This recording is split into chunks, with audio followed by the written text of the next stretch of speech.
Dear and okay, hello and welcome everybody. This is Kubernetes SIG API Machinery bi-weekly meeting. Today we are almost at the end of June 2025, and actually it's June 25, 2025. We are hitting half of the year almost. We have a couple of topics on the agenda, so I think let's get to them. Joe, you're the first one. Great, thanks, Fede. Yeah, so we've made a lot of progress on SVM over the years. It feels like it had kind of slowed down in the last release or two.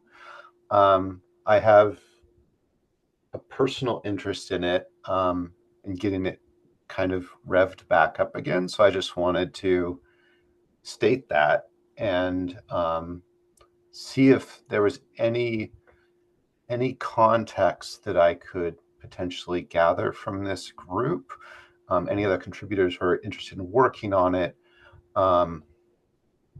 before we try and find a way to get it going. Yet I don't have resourcing yet, but I'm very interested in making progress on it. I think, David, I talked to you briefly about this. I think I was hoping to try and pick a chunk of work that we could do that could move us forward. Maybe I know we have the storage version API, which is still in alpha. We have the need for built-in type support, and then we have CRD support.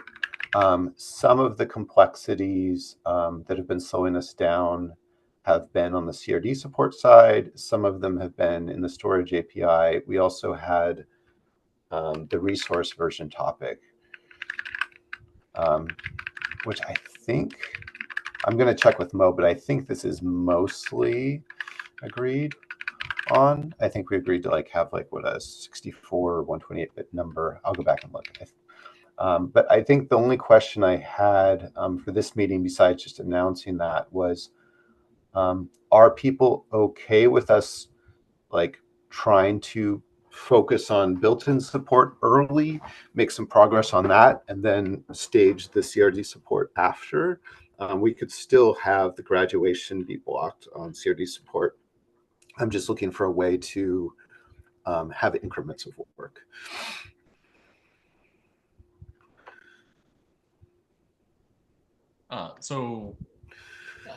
If I remember correctly, when we were talking about this, we were talking about the storage version migration API that currently has the out-of-tree cube storage version migrator.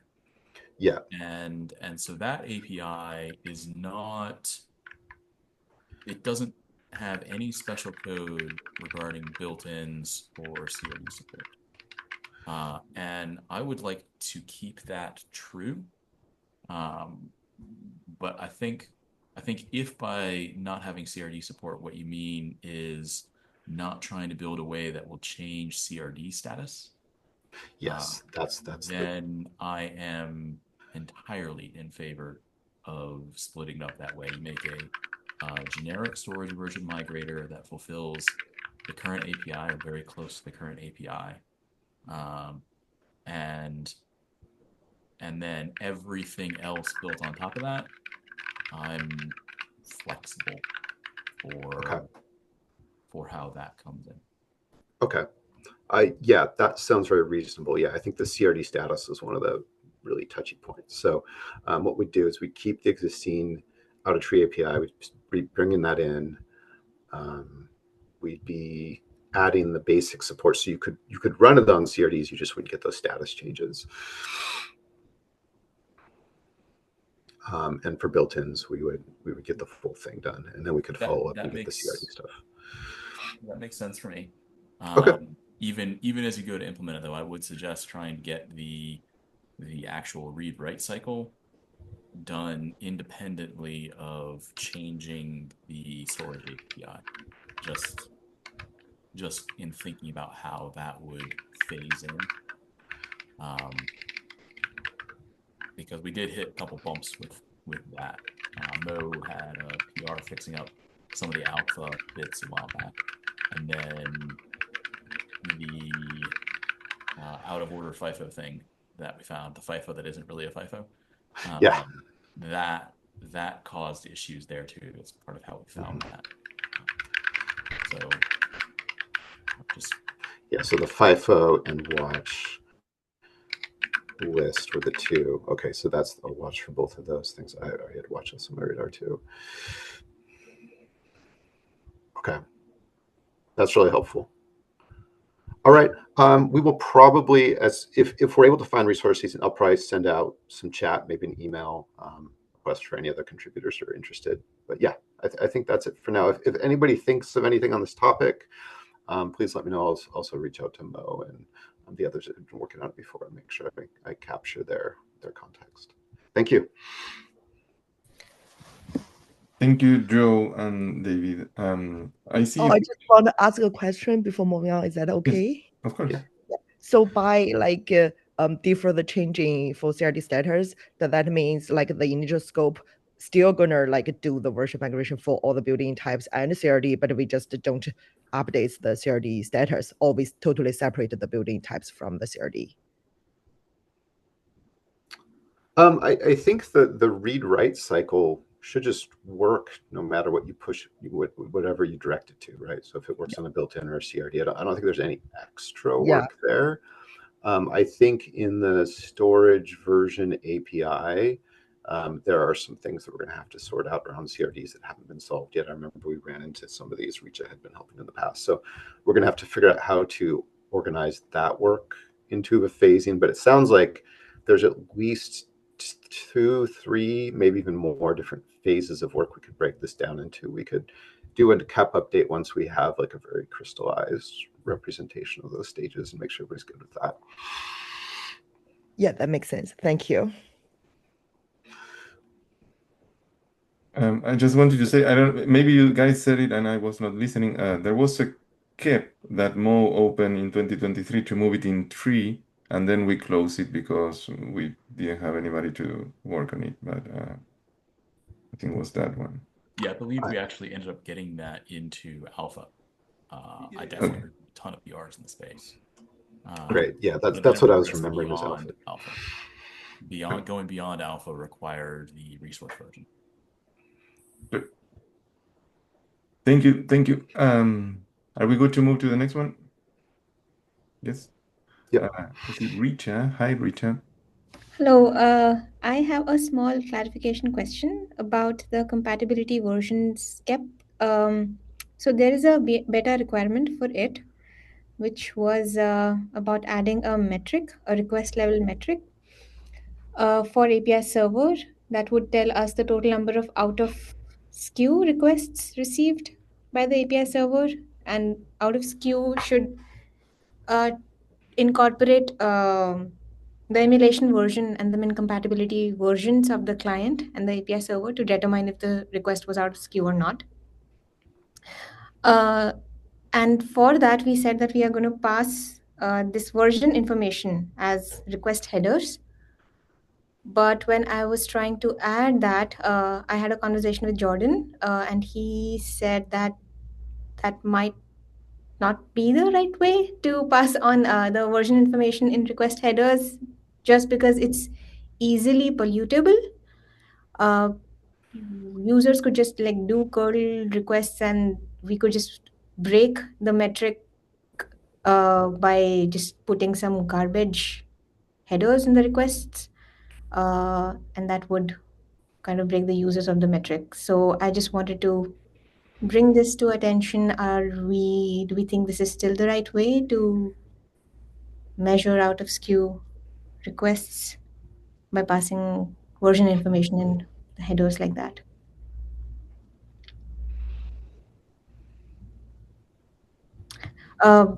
It's been a while. I'm trying to remember what the goal was with the change. I imagine it was give an indication on the cluster via metrics of whether we could expect unpleasant failures. Is that right? I think so. There is a link attached here in this comment. Fed, if you click on this link in the comment, right in the same window. Yeah. There is a use case listed. Yeah, right here. Yep, that sounds like David. I was going to say that. Yeah. So how else can we figure it out?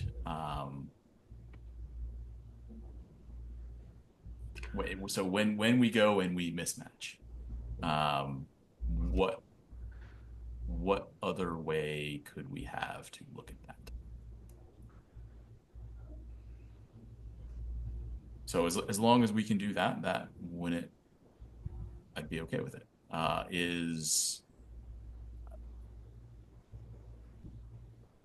Do we already have in maybe component base a metric that says this is our emulation version?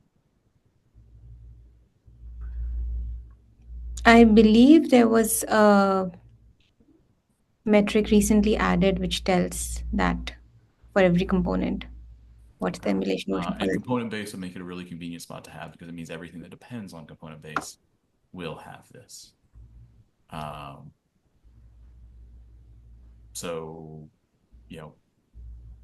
that could be an alternative way to figure it out.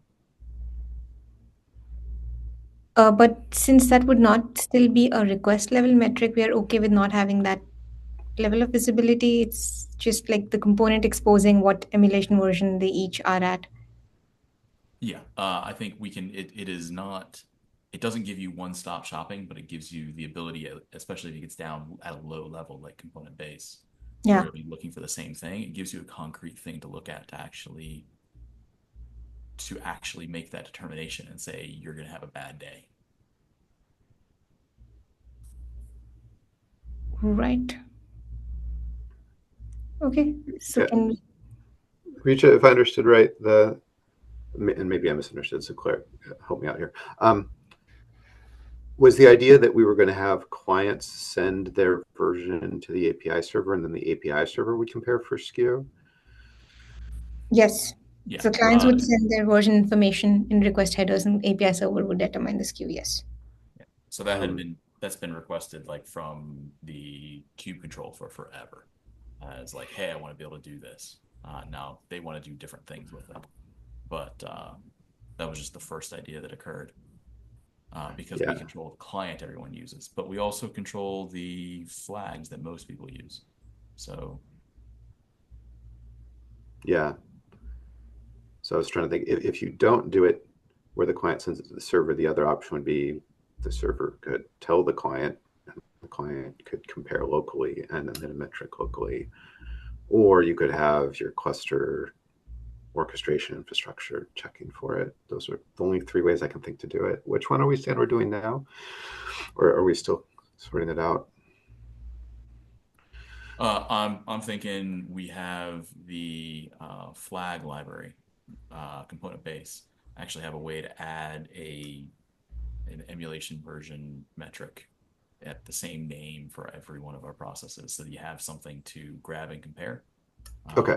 And that way, you don't get the one stop at the QAPI server. You have to check everything, but I it would see. be like, oh, look here for the comparison, and I think that would be good enough to solve it. Yeah. So then you could have like some cluster infrastructure that goes and checks them all and warns. It's that final sentence that's the most important. Like exposing some sort of externally trackable signal for cluster admins and describing how to use it could significantly mitigate the problem. I think in there, but I'm definitely open to the let's just expose the emulation version directly and compare. Okay. There's also this other thing mentioned in the possible mitigation section here, this is using the identity leases. I'm not sure if there was any work done for this and whether we should follow up. It seems probably easier to add this metric that we're talking about, so I would probably do that. The end goal is just so that I can end up in a spot where I'm able to scrape all the metrics and build an alert that says you're one version from being out of skew, and then you're out of skew, do something. Right. Okay, we'll just omit that meta requirement then from the camp. for the request level metric. Okay, thank you. Richa, can I ask you to add a quick summary of the conclusion in the notes? Yes, I will do that. Thank you. And then Kobayashi, are you there? Okay, thank you. Hello. Okay, hello everyone. Nice to meet you. So I'm here today to request your API review of new feature about dynamic resource allocation titled device binding conditions. This implementation is proposed in the pull request 13016. So targeting alpha release in Kubernetes version 1.34. So this feature supports devices that require preparation before port scheduling, such as network or fabric-attached hardware. It enables the scheduler to delay port binding during the pre-bind phase until the device is ready, helping avoiding rescheduling and improving reliability. So we originally aimed to release this in v1.33, but missed the deadline due to incomplete API review. So to avoid the last minute rush again, so I appreciate earlier feedback. So this KEP has been approved by both scheduler and DRM maintenance. So I would be grateful for your thoughts on the API design. Okay, thank you for your time and support. I don't know, David, Joe, if you have thoughts. Yeah, there might be some confusion between the name API Machinery and API approval. So this group is about the type system itself, what's possible in that type system, but not about the individual APIs themselves. Does that difference make sense?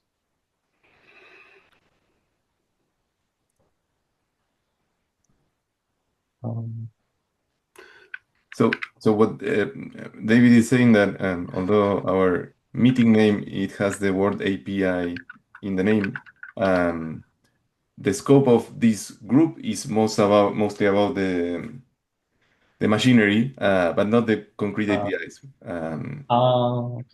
But Sorry, this means API Machinery is not API reviewer. Right, correct. You got it right.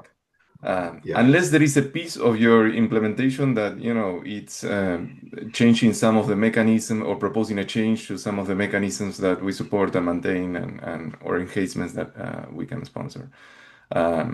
To make it more confusing, some of the people in this meeting is also API reviewers. They change the hat and they become API reviewers, but that is in kind of in a different forum. I'm happy to help you, follow up offline with you if you want and connect you with the right people on the API reviewers group, if that helps. Okay, thank you. And sorry for my No, it's okay. It's no fun. It happens often. Looking at this particular one, I can see at some point, there's a lot of comments on here. At some point, Tim Hawken did get assigned. I see John has had a lot of comments on it. I would expect John to know how to get Tim if he thought it was ready, or maybe I know Tim has a lot on his plate too. So yeah, maybe tracking down that direction, because John would know who had agreed to review it and could help like poke if that was needed. So no problem bringing it here, happens often. Yeah, and I will follow with you after the meeting, Kobayashi, to see if I can help connect with John or Tim. Sounds good? Thank you. Yeah, thank you for coming. Very good. And is that the end of the meeting? It is. Anything else that we missed? Okay, going 1, 2, 3. Thank you everybody for joining. Jago, yes, you're muted, but just wanted to say hi. Just saying bye. I was waving Okay. bye. I didn't know if you were like, no, don't close the meeting. I want to say that. Okay, very good. Thank you. Okay, we'll upload this recording later. Thank you everybody for coming. Good to see you and hope you have a good rest of your day. Talk to you soon. Thanks, folks.